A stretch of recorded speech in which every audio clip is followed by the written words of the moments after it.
नमस्कार साथियों। आज से लगभग 5 महीने पहले एसआईआर वेरिफिकेशन का प्रोसेस काफ़ी जोरों पर था। पूरे देश के कई राज्य इससे प्रभावित हो रहे थे। जगह जगह लोगों से दस्तावेज मांगे जा रहे थे। बीएलओ खुद आपके घर पर आके आपसे दस्तावेजों की मांग कर रहे थे। अब जैसे जैसे ये प्रोसेस ठंडा पड़ता गया, लोग एक चीज़ भूलते गए, वो था बयान अमित शाह जी का एनआरसी को लेकर के। ये मैं 50 बार आप लोग को बता चुका हूँ कि एनआरसी प्रस्तावित है तो निश्चिंत होकर मत बैठिए। स्पेशली अगर आपका जन्म या आपके घर परिवार में आपके माता पिता का, आपके बाबा दादी का, किसी का भी जन्म 1987 से पहले हुआ है तो उनके साथ इस वीडियो को शेयर करिए और इस जानकारी को आप भी समझिए, क्योंकि ये आपके लिए भी बेहद ज़रूरी है। तो आइए वीडियो को स्टार्ट करते हैं और हर उस चीज़ को विस्तार से समझते हैं जो आपको समझना ज़रूरी है। तो साथियों, यहाँ पर देखिए मेरे पास पूरी रिपोर्ट आई है। आप लोग यहाँ पर देख सकते हो डेली के डेली ये रिपोर्ट्स आ रही हैं और जैसे जैसे ये रिपोर्ट्स मेरे पास पहुँचती जाती है मैं वीडियो के माध्यम से आप तक पहुँचाता जाता हूँ। आज की रिपोर्ट में खास ये है कि अगर आपके पास आधार कार्ड है, वोटर आईडी कार्ड है और राशन कार्ड है तो बहुत सारे लोग एक रिपोर्ट की सर्वे के अनुसार, है ना, एक सर्वे हुआ था उसकी रिपोर्ट के अनुसार लगभग 82% लोग निश्चिंत बैठे हुए हैं केवल इस वजह से क्योंकि उनके पास आधार कार्ड है, राशन कार्ड है, पासपोर्ट है या अन्य कोई दस्तावेज है। तो इस वजह से वो लोग निश्चिंत हैं कि अब एनआरसी हो, एनपीआर हो या कुछ भी हो, हम पर कोई इफेक्ट नहीं पड़ेगा। तो साथियों, यहाँ पर आप गलती कर रहे हैं क्योंकि मुझसे ज़्यादा समझदार आप लोग हैं जो आप इस वीडियो को देख रहे हैं। आपने समाज को इतने साल दिए हैं, आपको हर अच्छे चीज़ों के बारे में, अच्छी हो चाहे बुरी हो, सब कुछ पता है। तो आपको ये भी पता होना चाहिए कि सरकार किसी भी समय कोई भी प्रोसेस करा सकती है, इसके लिए उनको पूरी छूट है। किसी भी समय आपसे दस्तावेजों की मांग करी जा सकती है। अभी एनआरसी को ले लीजिए, एनआरसी में आपसे नागरिकता से जुड़े दस्तावेज पूछे जाएंगे और आपको दिखाने पड़ेंगे। तो देखिए यहाँ पर दो चीज़ें हैं। अगर आपके पास पासपोर्ट है तो भी आप सेफ हो, बर्थ सर्टिफिकेट है तो भी आप सेफ हो। लेकिन इम्पॉर्टेंट तब हो जाता है अगर आपके जन्म 1987 से पहले हुआ है और ना तो आपके पास बर्थ सर्टिफिकेट है और ना ही आपके पास पासपोर्ट है। इस केस में आप क्या करोगे? देखिए, सबसे बड़ा भ्रम इस समय समाज में फैला हुआ है कि आधार कार्ड हमारी नागरिकता का अंतिम प्रमाण है, क्योंकि हम किसी भी सरकारी योजना में फॉर्म भर रहे हों, सरकारी नौकरी का फॉर्म युवा भर रहे हों या कोई भी आपको वेरिफिकेशन करवाना हो, आधार कार्ड ही सबसे पहले मांगा जाता है। इस वजह से लोग सोच रहे हैं कि हमारे पास आधार कार्ड है, हम नागरिक हुए। बहुत से लोग ये चीज़ मानते हैं कि आधार कार्ड ही उनकी पहचान और नागरिकता दोनों का सबूत है। लेकिन सच्चाई ये है कि आधार कार्ड पहचान का दस्तावेज है, वोटर आईडी कार्ड केवल मतदान का अधिकार आपको दिलाता है, इसके अलावा और कुछ नहीं। पैन कार्ड टैक्स से रिलेटेड, बैंक से रिलेटेड जो इशू होता है उसको देखता है। पासपोर्ट यात्रा के लिए दस्तावेज है, लेकिन इससे नागरिकता साबित हो जाती है। ठीक है, तो Aadhaar card, PAN card, driving licence, ration card, इसमें से आपकी नागरिकता का अंतिम प्रमाण कोई नहीं है, सिर्फ पासपोर्ट और जन्म प्रमाण पत्र को छोड़ करके। ये चीज़ आप दिमाग में बैठा लीजिए। 1987 से पहले जन्मे लोगों के सामने बहुत बड़ी चुनौती है। अधिकांश बच्चों का जन्म उस टाइम घर पर हुआ था। जन्म प्रमाण पत्र बनवाना आम बात नहीं थी। उस समय जो पेरेंट्स थे वो सोचिए, अगर आपका जन्म 1980 या 85 में हुआ है तो आपके पेरेंट्स कब, उनका जन्म कब हुआ होगा? तो उस टाइम इतने जागरूक नहीं थे, लोगों में जागरूकता नहीं थी, क्योंकि सरकारी तंत्र भी इतना मजबूत नहीं था जो प्रचार प्रसार कर सकें। आजकल आप लोग देखोगे हर चौराहे पर, हर टीवी चैनल पर, हर न्यूज़पेपर में आपको होर्डिंग्स और कई सारी क्लिप दिख जाएंगी जिसमें किसी चीज़ का प्रचार हो रहा है।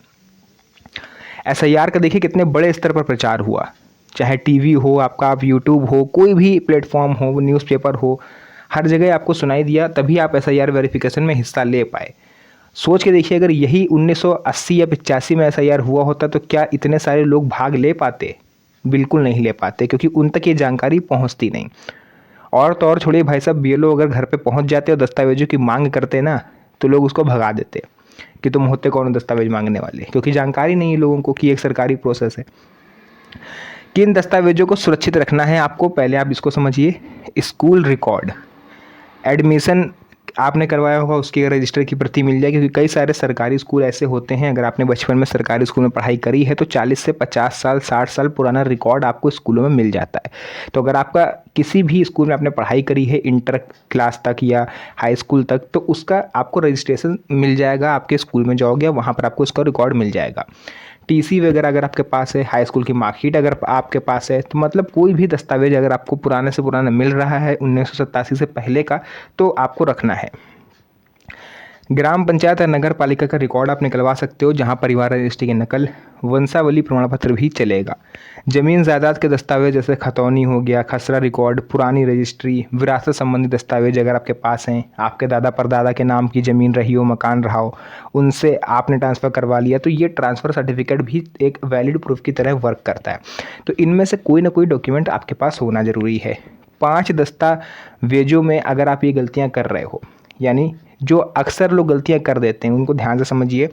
नाम की स्पेलिंग अलग अलग है। लगभग 46% लोगों के आधार कार्ड और वोटर आईडी कार्ड में नाम की स्पेलिंग अलग पाई गई, डेट ऑफ बर्थ अलग पाई गई, एड्रेस अलग पाया गया, मतलब कुछ ना कुछ गलतियां पाई गई।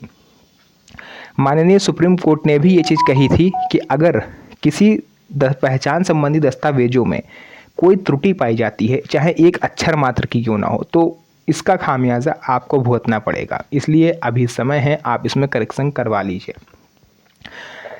पति या पिता के नाम में अगर अंतर है, अलग अलग दस्तावेजों में अलग अलग पते आपने दिए हुए हैं, जन्म तिथि में विसंगति है, तो इसको आप जल्द से जल्द दूर करिए। अगर जन्म प्रमाण पत्र नहीं है तो क्या करें? देखिए, घबराने की ज़रूरत बिल्कुल भी नहीं है। आप कुछ ज़रूरी कदम उठा के सेफ हो सकते हो। मैंने आपको बता ही दिया, पुराने स्कूल रिकॉर्ड आप प्राप्त कर लीजिए, है ना। पंचायत अगर नगर पालिका से रिकॉर्ड या रजिस्ट्री अगर आपके पास है तो आप दिखा सकते हो। कोई ऐसा कंपलसरी नहीं है कि अगर आप बर्थ सर्टिफिकेट नहीं दिखाओगे तो आपको देश से डिपोर्ट कर दिया जाएगा। ऐसा ना तो सरकार ने कहा है, ना ही किसी कोर्ट ने कहा है। बट हाँ, अगर बर्थ सर्टिफिकेट आप बनवा सकते हो, दौड़ा भागी कर सकते हो, तो प्लीज़ ज़रूर करिए, क्योंकि ये आपके लिए नहीं, आपकी आगे आने वाली कई पीढ़ियों के लिए महत्वपूर्ण है। जैसे इस टाइम आप सोच रहे हो कि शायद काश आपके बाप दादा का अगर कोई पुराना सर्टिफिकेट होता तो हम दिखा देते। मजबूरी में आप निकलोगे ना बर्थ सर्टिफिकेट बनवाने, क्योंकि आपके पास पूर्वजों का कोई रिकॉर्ड है नहीं। तो आप तो कम से कम बनवाओ बर्थ सर्टिफिकेट, ताकि आगे आपके आने वाली पीढ़ी ये तो कह सके कि हाँ, हमारे पूर्वजों का हमारे पास कोई प्रमाण है, तो उनको दौड़ा भागी ना करनी पड़े। तो अपने लिए भी सोचिए, आने वाली पीढ़ी के लिए भी। फर्जी दस्तावेज बनवाने की गलती कभी ना करें। देखिए, इस चीज़ को ध्यान रखिएगा, अभी एसआईआर वेरिफिकेशन में लोगों ने गलतियां करी हैं। जन्म प्रमाण पत्र, पासपोर्ट, निवास प्रमाण पत्र बनवाने जा रहे हैं लोग, वहाँ पर उनसे पैसे मांगे जा रहे हैं 2000 2500। यह लोगों का नहीं भी बन रहा है। कहीं कोई दस्तावेज की वजह से अटक गया, कहीं पर कोई एफिडेविट लगना है, या कहीं पर कोई कुछ भी डॉक्यूमेंट की कमी हो गई, वहाँ से आपको हटा दिया गया। अब आप दोबारा तो जाओगे नहीं, क्योंकि वहाँ पर वो चीज़ कमी है आपके दस्तावेजों में। अब आप यहाँ पे ये सोचते हो कि यार अगर नहीं बनवाएंगे तो भी दिक्कत है, तो इससे अच्छा चलो फर्जी बनवा लेते हैं। तो काफ़ी सारे लोग हमारे यूपी में फर्जी निवास प्रमाण पत्र बनवाते पकड़े गए, फर्जी जन्म प्रमाण पत्र उन्होंने एसआईआर वेरिफिकेशन में लगाया और वो पकड़े गए, उन पर कानूनी कार्रवाई चल रही है ना। तो ये गलतियाँ मत करिएगा, क्योंकि फर्जी आप बनवाओगे, जिससे बनवाओगे उसका कुछ नहीं है, आप बनवा रहे हो ना, फंसोगे आप। कानूनी रास्ता अपनाएं, अधिकृत कार्यालयों से ही दस्तावेज प्राप्त करें और दलालों से सावधान रहें, क्योंकि कई बार लोगों को पता ही नहीं चलता कि ये दलाल हैं या अधिकारी हैं। आप जैसे आरटीओ का ले लो, आप लाइसेंस बनवाने जाओ, वहाँ बहुत सारे दलाल आपको मिल जाते हैं, और ऐसे ऐसे दलाल मिलते हैं जो अंदर ही बैठे होते हैं कुर्सी मेज डाल के। आप सोचोगे ये अधिकारी है, लेकिन वो है दलाल। तो गलती आपकी भी नहीं है, लेकिन ये ध्यान रखिए कि जब भी आप कोई प्रमाण पत्र बनवा रहे हैं उसको प्राप्त करें, स्पेशली बर्थ सर्टिफिकेट, तो वो पहली बात तो डिजिटल होना चाहिए। हस्तलिखित बर्थ सर्टिफिकेट अब मान्य नहीं है, डिजिटल होना चाहिए, प्लस उस पर बारकोड होना चाहिए। बिना बारकोड वाला बर्थ सर्टिफिकेट अब वैलिड नहीं है। और पैसा किसी को एक भी मत दीजिएगा।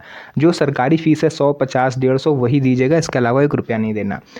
डिजिटल युग में मोबाइल नंबर का महत्व, देखिए आज कई सरकारी सूचनाएं मोबाइल नंबर से जुड़ी होती हैं, इसलिए ये सुनिश्चित करिए कि आपका मोबाइल नंबर जो आधार कार्ड से लिंक है वो एक्टिव रहे। चाहे पेंशन आपके नंबर पर आ रही हो, या फिर किसान सम्मान निधि का पैसा, या कोई भी पैसा, तो उसका एसएमएस गवर्नमेंट आप तक पहुंचा सके, ऐसा मोबाइल नंबर हमेशा एक्टिव रखिए। इस टाइम अब आपको करना क्या है, पहले इसको समझिए। अपने सभी डॉक्यूमेंट्स एक जगह इकट्ठा करके रखिए, चाहे बर्थ सर्टिफिकेट हो, निवास प्रमाण पत्र हो, खतौनी हो, रजिस्ट्री हो, परिवार रजिस्टर हो, कुछ भी हो, उसको एक जगह इकट्ठा करके रखिए, ताकि कोई भी अधिकारी अगर आपके घर पर आए तो उनको आप तुरंत दिखा सको। ठीक है। और ये चीज़ सुनिश्चित करिए कि नाम की स्पेलिंग या किसी भी जानकारी में मिसमैच ना हो। पता चला आधार कार्ड में कुछ और है, वोटर आईडी कार्ड में कुछ और है। अगर कुछ है तो उसको करेक्शन करवाइए। ज़मीन या पारिवारिक रिकॉर्ड अगर आपके पास है तो उसको व्यवस्थित करिए, जहाँ त्रुटियाँ हों उन्हें सही कराइए। तो जो भी जानकारी थी मैंने आपको बताया, ये कोई डर फैलाने वाली बात नहीं थी, सिर्फ़ और सिर्फ मेरा उद्देश्य जागरूकता फैलाना है ताकि आप लोग जागरूक हो सको। और अचानक अगर आपको पता चले किसी योजना के बारे में तो आपको पैनिक ना हो। तो इस वीडियो को अपने यार दोस्तों और रिश्तेदारों के साथ शेयर करिए ताकि उन्हें भी इन चीज़ों के बारे में पता चले। तो आज के लिए जो भी जानकारी थी मैंने आपको पूरा विस्तार से बताया। वीडियो पसंद आई हो वीडियो को लाइक करके चैनल को सब्सक्राइब जरूर कर लीजिएगा, क्योंकि इस तरह की वीडियोज़ मैं आपके लिए बनाता रहता हूँ। तो फिर से मुलाकात होगी आप सभी से एक और नई मज़ेदार वीडियो में। तब तक के लिए धन्यवाद। जय हिंद।